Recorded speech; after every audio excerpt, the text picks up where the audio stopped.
Hello there, crochet family. Welcome back to this tutorial.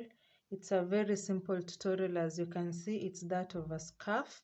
I only made this using one stitch only, like from the very after chaining. The stitch I used for the second row is the stitch I used all through. Well, the main reason I actually chose this stitch is because it really gives a very good neat effect, as you can see, and I totally loved it. So my scarf is a little bit thin in terms of width.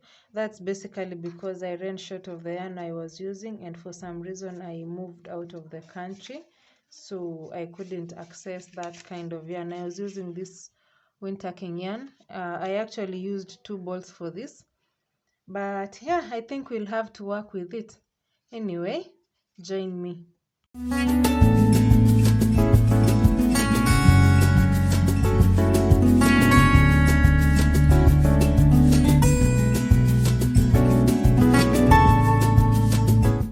So I'm going to be using this Winterking 4-ply yarn. It's a Kenyan brand, and the project took me, used like 2 of these balls. So yeah, I'll also be using this 5mm hook.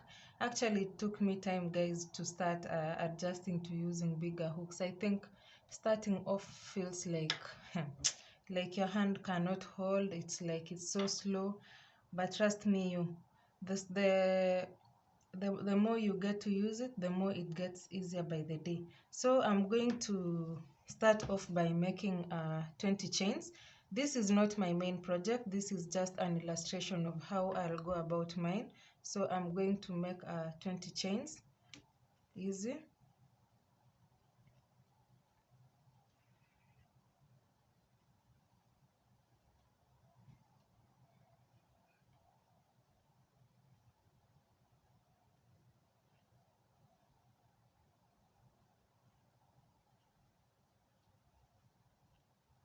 So the beauty with this pattern is that it doesn't require a specific number of stitches, like odd or even. You just crochet your project to the length you desire. So this is like the length, not the width, like how long it's going to be. So my actual project is quite long. I think I even lost count of the real chains. So I think it just depends on how long or short you want your scarf to be. So I have my 20 chains here. I'm now going to start my first row. So I'm going to skip this first stitch here. Into this second chain, I'm going to work a stitch. Well, I don't know the kind of stitch this is, so if you're wondering, I also don't know. I think I just met this stitch online, and I loved it, and the effect it gave me felt, or rather looked, so nice with a scarf. So I'm going to yarn over like this, insert my hook into the second chain, yarn over and pull through. I have 3 loops in this hook. I'll hold the base of this third loop, like this one here.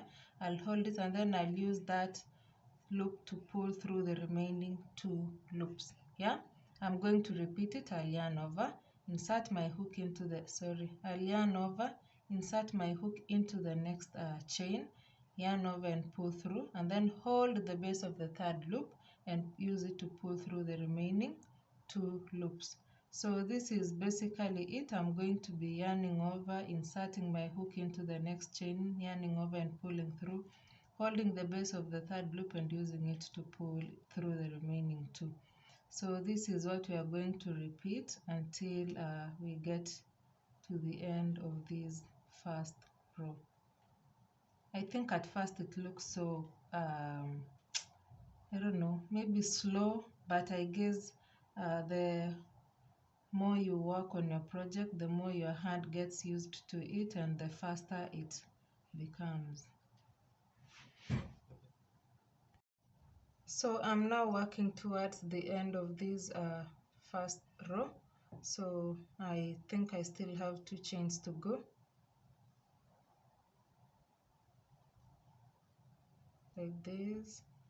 And then my last chain, pretty the same, like that. So this is how my first row of this project looks like. I'm going to chain one, turn my work. The stitch is still the same like any other, like the same like the first row, that is, only that as I'm beginning my row, this first stitch here, I'm going to work on both the loops, like I'm going to pass my hook through both these two loops, these two, yeah, back and front loop, I guess.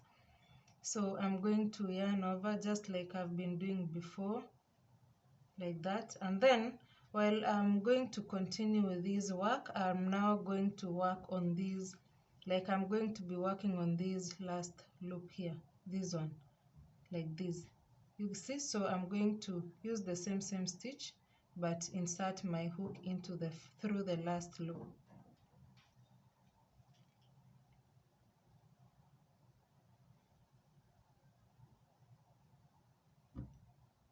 Also make sure you don't like tighten your loop so much, because I think it makes the crocheting a bit uncomfortable. So try to as much as you can to make your work loose. I'm struggling with the same here. So that's pretty much it. We are going to do this until we get to the end of the row.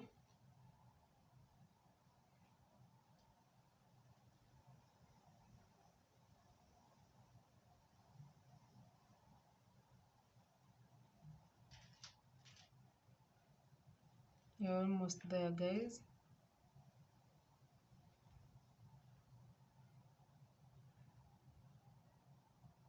If you're doing this with me, or you'll be doing this, trust me, you'll already be loving the you'll be loving what your eyes is seeing. I mean, look at how it is already. It has some beautiful neat effect. So I'm almost coming to the end of my row. I'm working on the second last stitch. So guys, for this last stitch, I'm going to do the same. You see, like for this last stitch here, I'm going to do the same as I did on the very first stitch when I chained one and turned my work. So I'm going to work into both the loops. Okay, I think the main reason I'm doing this is because these are going to be the edges of my scarf. So I think working on both of the loops make it look a bit neat. So this is basically it. I'm going to chain one, repeat the same exact thing that I did in row 2, yarn over, insert my hook through both the loops here, and then pull through that, yarn over, and now work through the back loops only. This is what you are going to repeat until you achieve your desired width of your scarf, and then we'll probably pick up from there.